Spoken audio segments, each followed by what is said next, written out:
All right, with the rush for dividend stocks raising questions whether this strategy is overdone, and many experts saying small caps have a favourable outlook, we have 7 sizzling stocks under 70 cents, courtesy of James Dunn from Dunn Media, who joins us now from our Melbourne studio. How are you, James?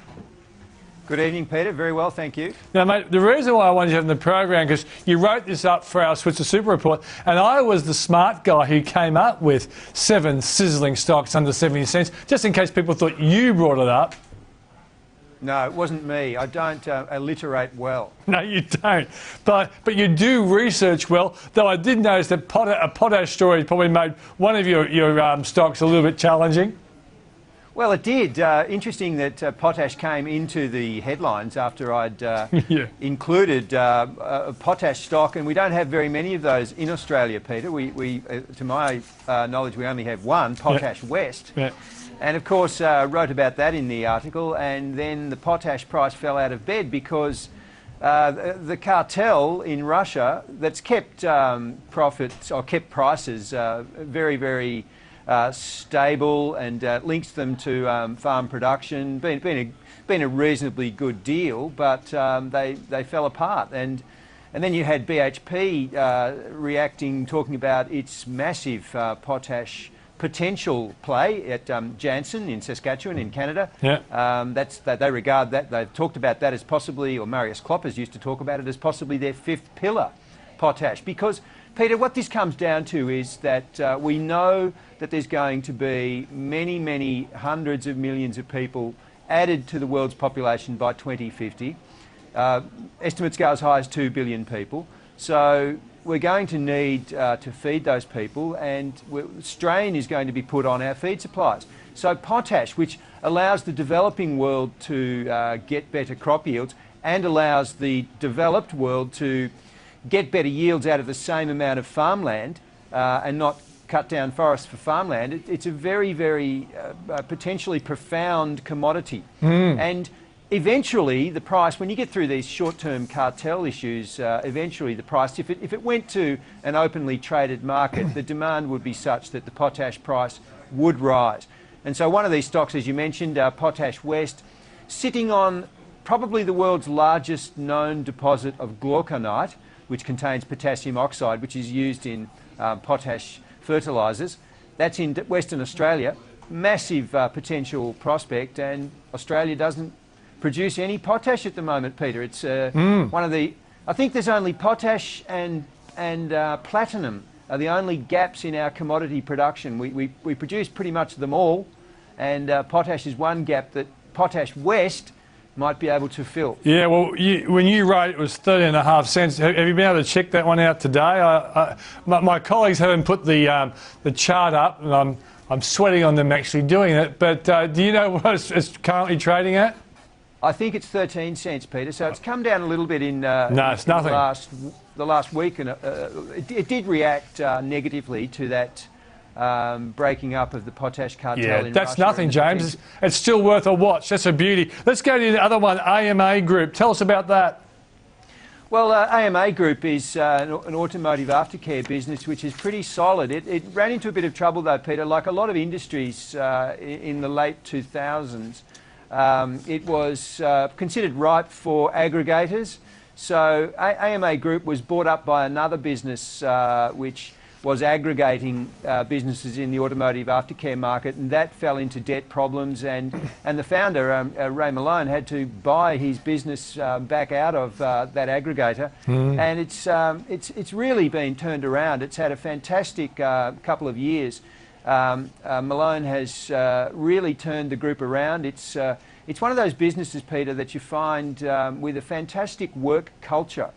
The employees absolutely love working there, and what they've done, I think they've just had their most recent announcement that the debt problems of 09 are well and truly behind them. They paid back Westpac $10.8 million well ahead of time, and really have got a new facility now, and the covenants are gone, and really it's been a great study of a business really finding itself in difficulty but working its way out through nothing special, just hard work and good customer service. Great stuff, mate. Let's go to Capital Health now, CAJ.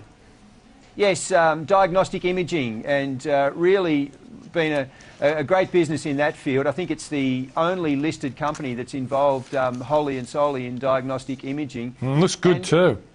Well, that's right, Peter. And sometimes the stock market isn't a good place for a unique business because, as you well know, analysts like to compare and contrast and talk about companies and value them against their peers.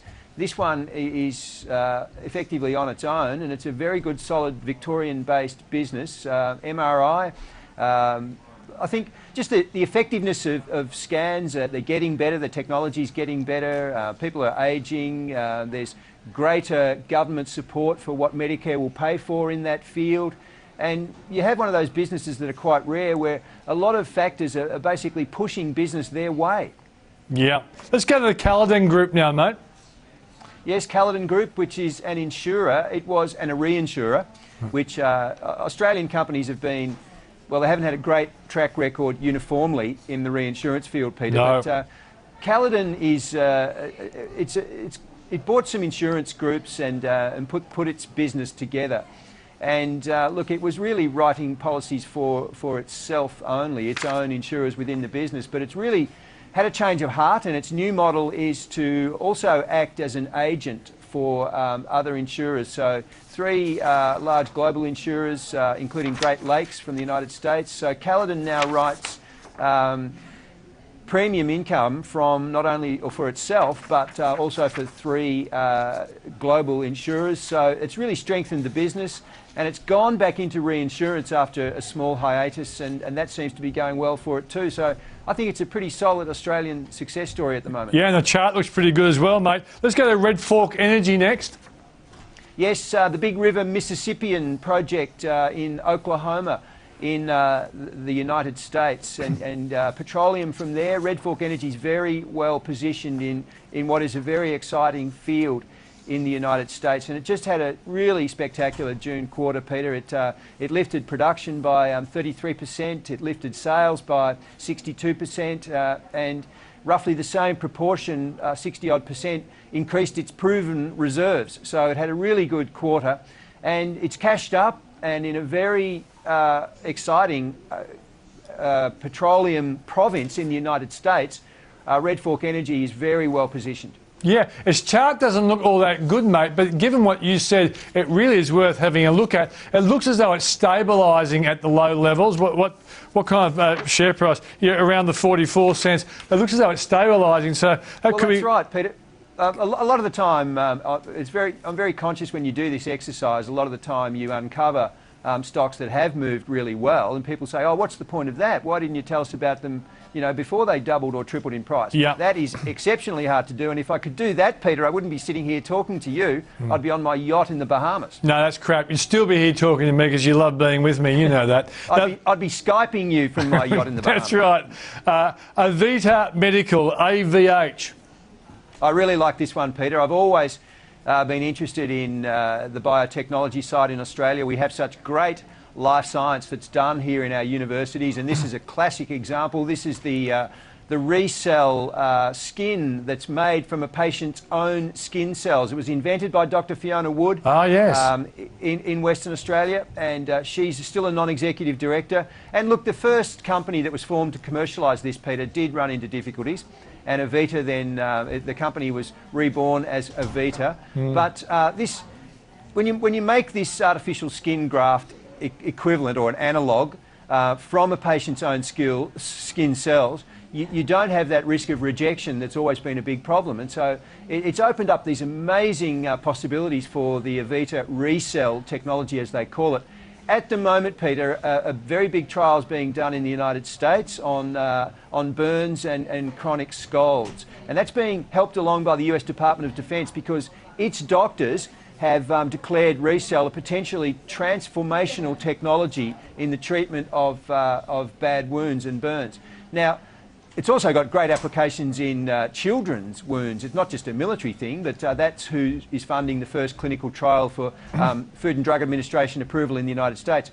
Also, great applications potentially, Peter, in chronic leg ulcers, and there's a new trial being formed in Europe for that. That's huge. And cosmetics. Cosmetics, it has a really massive potential market in cosmetics because you're treating cosmetic disorders with a skin graft made from the patient's own skin. And plastic surgery, how's this, Peter? Because you're taking it from the patient's own skin, the cells know what's going on, and they then invite the other nervous cells to come along. It's quite extraordinary, remarkable technology. One last one, mate. Global Construction Services, GCS.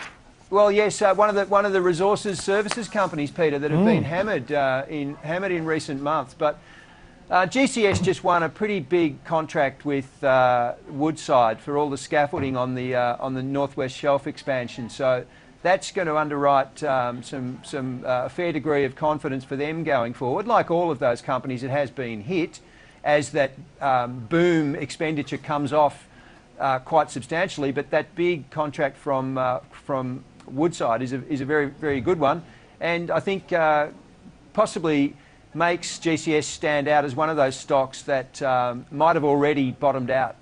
Well, James, there's some fantastic research there, and I guess I should say that if people want to read your story, they can go to the Switzer Super Report. There's a 21 3-day trial for anyone who goes there, but it's such a good article, and as you've proved, you've done the research. Well done, mate. I hope they're all in the right direction, but there's 7 there. 5 out of 7 must do fantastically. Well, that's right. You can't hope for all 7, Peter, because if I do, there'll be I'll be the latest boutique fund manager to launch a fund. That's right, all the way from the Mediterranean. Thanks very much, James. Thanks, Peter. That's James Dunn.